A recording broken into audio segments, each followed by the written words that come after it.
Hello student, याच्या आधी आपण वेगवेगळे टेलिस्कोप स्टडी केलेले आहेत.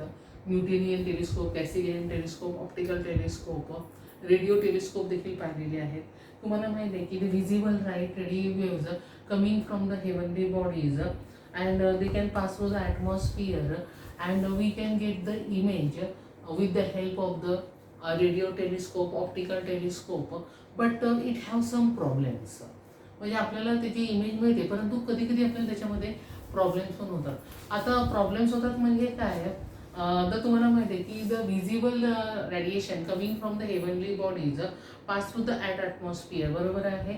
When they pass through the atmosphere there is a some light, that is some lights are absorbed by the atmosphere, so that intensity of these lights is decreases.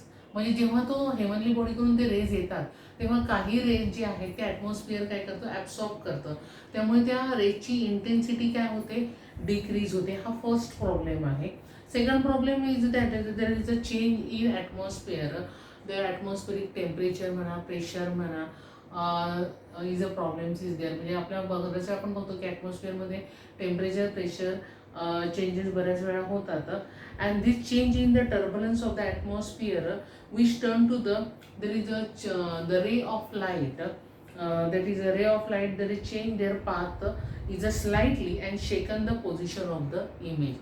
म्हणजे काय होतं की there is a change in temperature or the pressure which causes the turbulence of the atmosphere. म्हणजे ॲटमॉस्फिअरमध्ये खळबळ होते आणि त्यामुळे काय होतं की जो लाईटचा जो पाथ आहे तो स्लाइटली चेंज होतो आणि चेंज झाल्यामुळे त्याची इमेज जी आहे ही स्लाइटली शेकन पोझिशन, म्हणजे त्याची पोझिशन जी आहे ती थोडीशी चेंज झालेली आपल्याला दिसून येते. हा आपल्याला एक सेकंड प्रॉब्लेम आहे.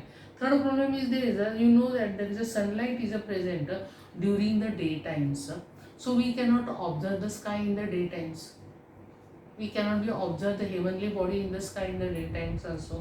Also at the night times, there is a in the city there is a lights is there also, and sometimes sometimes there is a cloud is there also, and weather can causes the difficulty to the observing the space.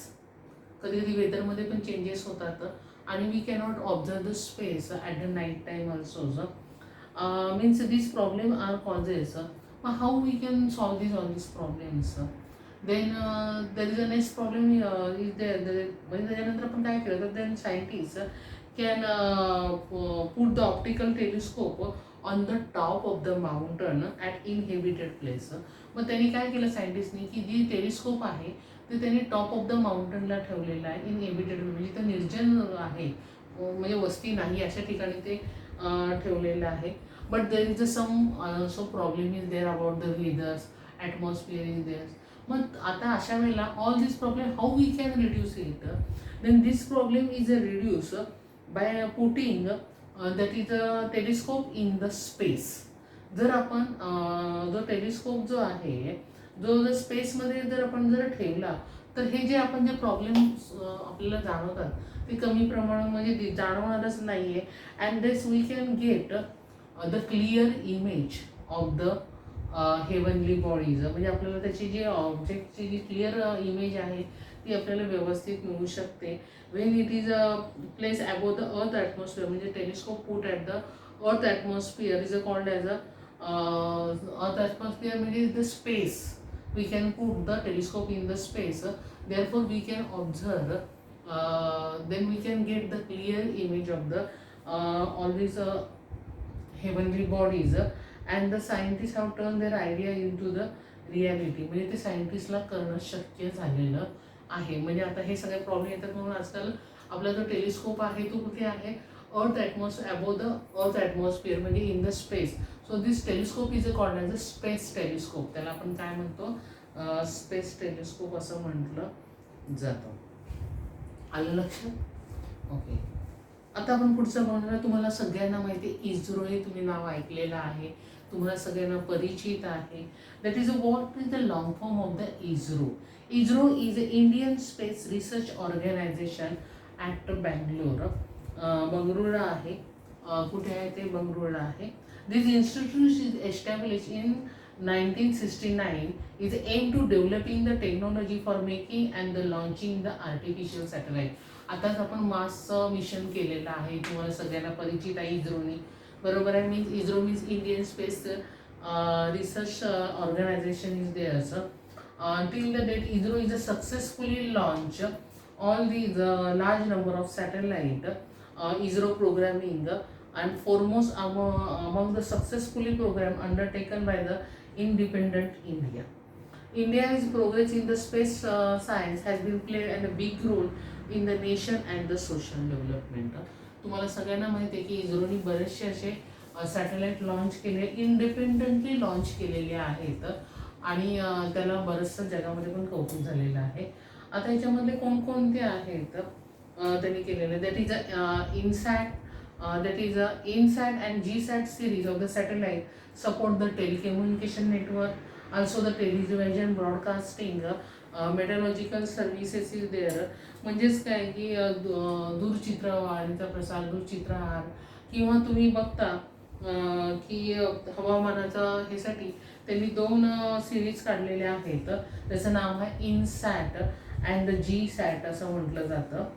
And it is because of the telescope, television, internet service are available everywhere in the country.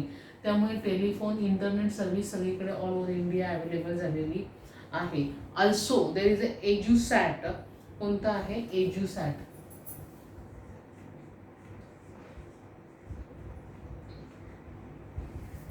हे तुम्हाला दिसतं आहे. that is EduSat satellites in the series. In this series are exclusively used for the education. एज्युकेशनसाठी खास satellite त्यांनी हे केलेलं आहे, त्याचं नाव आहे एज्युसॅट असं म्हटलं जातं. The IRS satellites are a series are use for monitoring the and management of the natural resources as well as disaster management. म्हणजेच काय की दुसरा एक त्यांनी काढलेला आहे ज्याचं नाव आहे IRS सॅटेलाइट. हा जो आहे IRS सॅटेलाइट म्हणजे आपत्ती व्यवस्थापन किंवा नैसर्गिक नैसर्गिक संवर्धनाचे नियंत्रण आणि व्यवस्थापनासाठीचं एक नवीन वेगळा सॅटेलाइट आहे ज्याचं नाव आहे IRS. म्हणजे अशा प्रत्येक ह्याच्यासाठी वेगळे सॅटेलाइट इस्रोनी हे केले, अवकाशामध्ये सॅटेलाइट सोडलेले आहेत. त्याचं सगळ्यात एक आणखी एक फेमस हे आहे, त्याचं नाव आहे ॲस्ट्रोसॅट.